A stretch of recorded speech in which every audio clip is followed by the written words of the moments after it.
Look at this. Oh yeah, I do remember this. Okay. Afraid, but also it's nice to feel a little bit like I know at least a little bit of what's going on, because I feel like prep does sort of get us to that point where we're like, okay, we're gonna go into the exam and do the best that we can and see what happens, babe. I want to be done.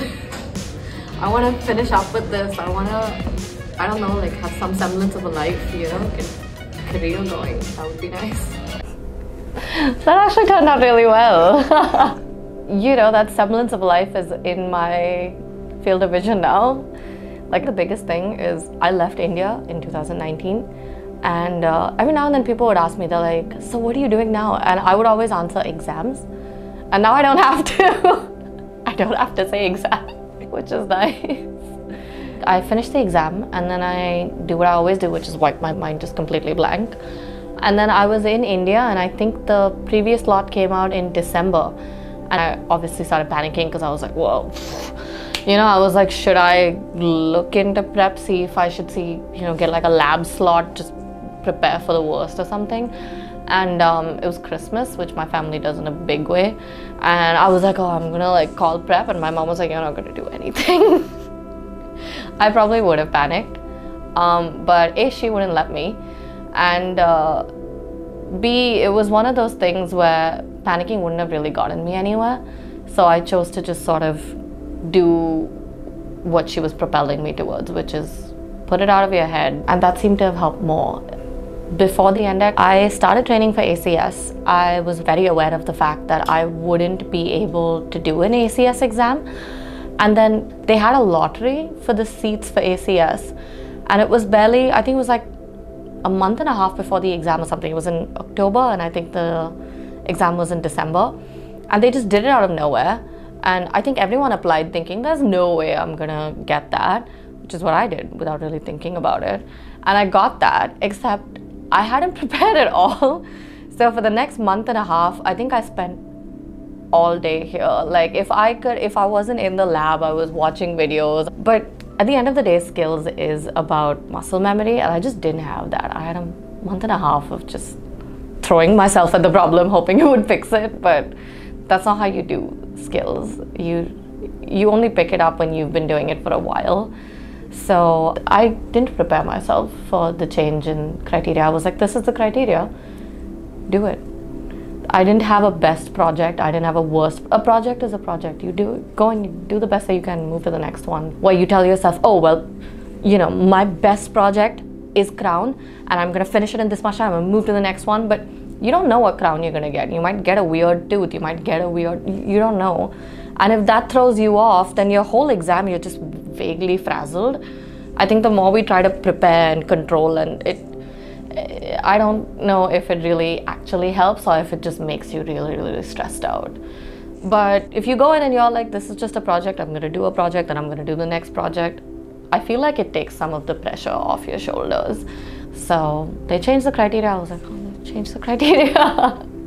Before situational, I just had skills. It was the first time they were doing an exam like this, so nobody knew what to expect. So if someone who does in fact talk a lot, I don't really know whether 10 minutes is super helpful. With the way that we had actors here, because of the way that we were trained, I was able to speak to the actors very succinctly.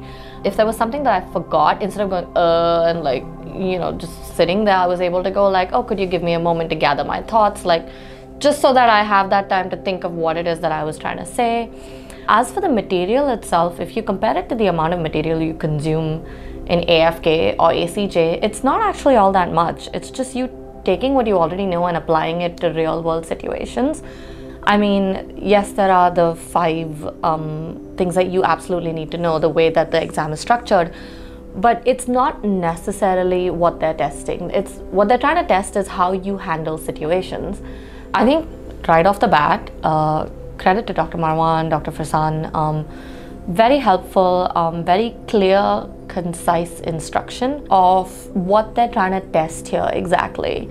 I think a lot of what makes situational a little easier, at least for me, is how would I want to be treated if I was the patient? And just that sort of helps pave the way for how you handle every situation, I think. If I didn't have the instructors acting like actors, if I had no preparatory work on what I was to expect there, I would have probably gone in there and said something, forget wrong, probably just downright stupid.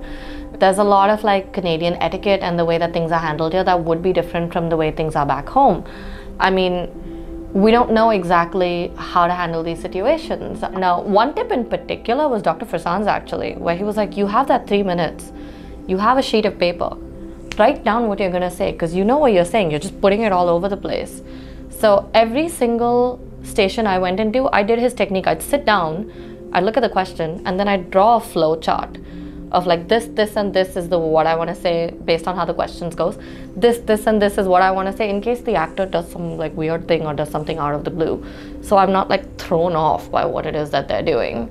We knew what to do when the question said one thing, but the patient just pivoted to something else. So we knew how to think on our feet a little bit. I think there was only one station where I felt like, this is a bit strange, he's pushing back a little.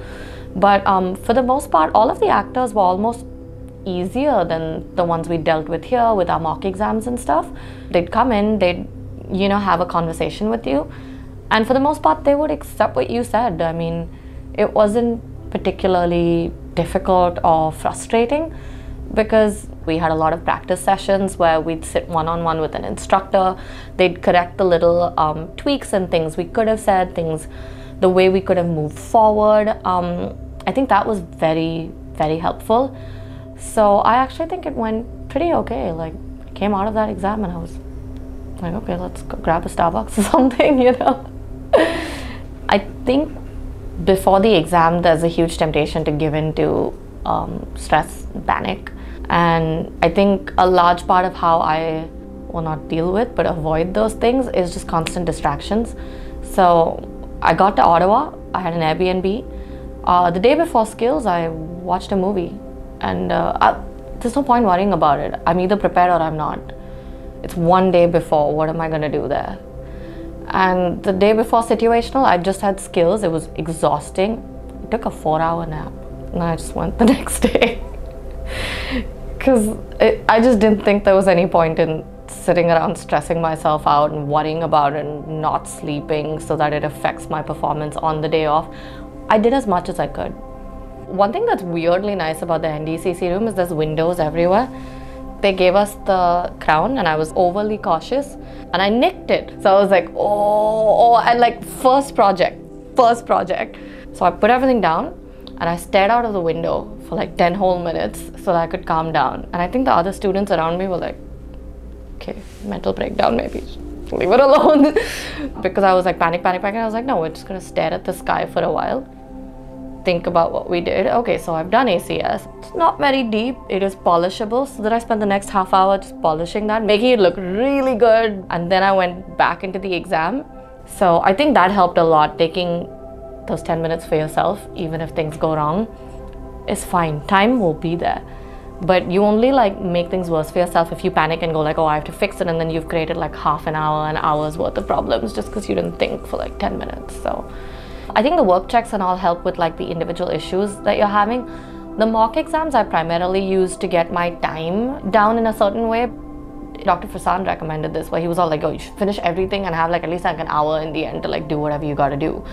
And that was always the goal whenever I was doing the mocks here. More so that even when I would come here and work in the lab and like I would set up a timer that was the exact same time period as the mock, and then do it every single day that I came here. I'd set up a timer and try to do it like a mock, which helped a lot because instead of me focusing on like one project that I wasn't particularly good at, I was forced to get better at that project while simultaneously managing my time. And both of those things together I think helped a lot because I have no hope. I was like, it is what it is. I have no control over this. The earth is spinning, the universe is doing its thing, and I, drop of water in an ocean, I'm just gonna do and do. Like I'd come in at noon and I'd leave around like 10:30ish. I'd do something, I'd sit around, I'd discuss, I'd watch videos, something, but I would be here. And then I'd go home, there's nothing you can do about it, just rest, that's it. We practiced quite a lot. So after a while, you kind of learn to be like, it's fine, it's happening. Either I just like fight it every step of the way or I let it happen. Like anytime I would find myself panicking, overthinking, do something that you like, you know, read a book, watch TV. It's taken a little longer than I anticipated. So I did AFK in August of 2019, and then I did my first attempt at ACJ in November of 2019, but the whole pandemic thing happened, they pushed it, it was like delayed, and I finally did it in September of 2020, and then the ACS, of course, was delayed this entire time, and then of course they changed it. Even with the establishment of the NDECC, and no matter how this would have gone, I would have had 5 years to do what I need to do. And while that is a daunting period of time, it can be difficult, but you know, with the right help, you get there. So I've been here right from the beginning. When it came to finding out about the process, when I first looked into it, I didn't know too many people from my university or anyone really who'd attempted it in a while. So it was mostly based on the information that was on the website, which makes it seem very straightforward. You come in, you register, you do an exam, you pass, you do the next exam, you pass, you do the next exam.